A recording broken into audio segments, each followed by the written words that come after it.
Bonjour, c'est Alexandra Brazzaville. Aujourd'hui, je vois que notre président se déguise, se travestit.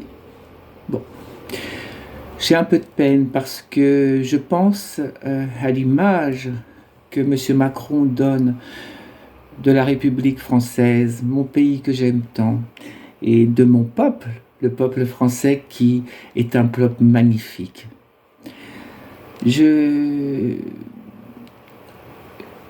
Je dis toujours le naturel revient en galop.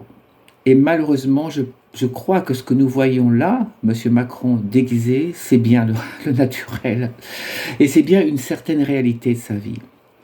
Vous savez, durant nos parcours, le fait de se travestir est un signal récurrent pour les psychanalystes et les psychiatres que nous sommes en train de dériver vers un processus absolument catastrophique qui est la suspension d'incrédulité. C'est-à-dire que nous essayons de nous auto-persuader que nous sommes quelque chose qui est fictif et que nous sommes en train de sombrer dans une psychose, en tout cas dans un mensonge totalement obsessionnel.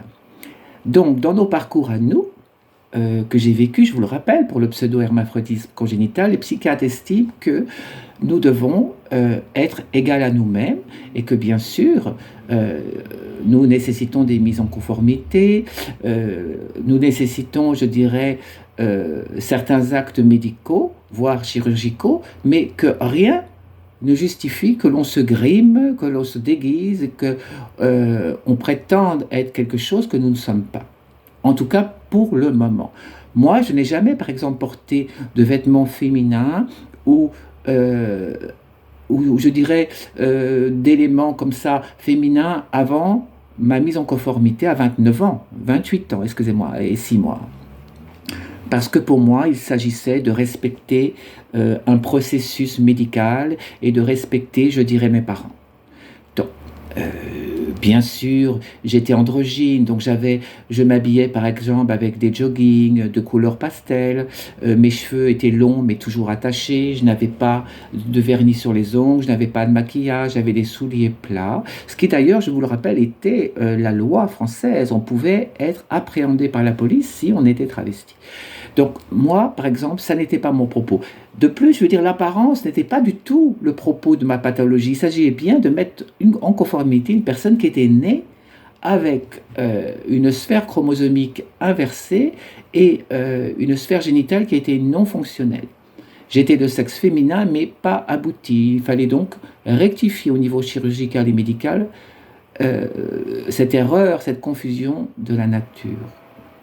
Donc aujourd'hui, j'attire votre attention sur les dérives d'Emmanuel Macron qui, outre le fait qu'il oublie un petit peu facilement qu'il est président de la République, donc il a une responsabilité quand même très importante d'un pays important, hein, je vous le rappelle, et pour moi, ça dénote véritablement que M. Emmanuel Macron est souffrant psychologiquement, qu'il est dans une névrose, une psychose extrêmement grave et avancée, et qu'il n'est plus en mesure de gouverner le pays.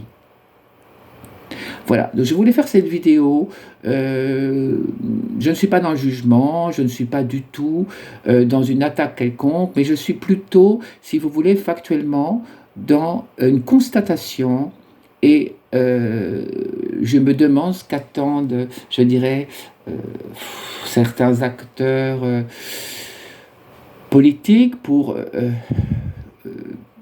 proposer à M. Macron des soins ou en tout cas évoquer son remplacement à la tête de l'État parce que la France, ça n'est pas une quantité négligeable et on ne peut pas continuer à porter atteinte à notre République de cette façon-là.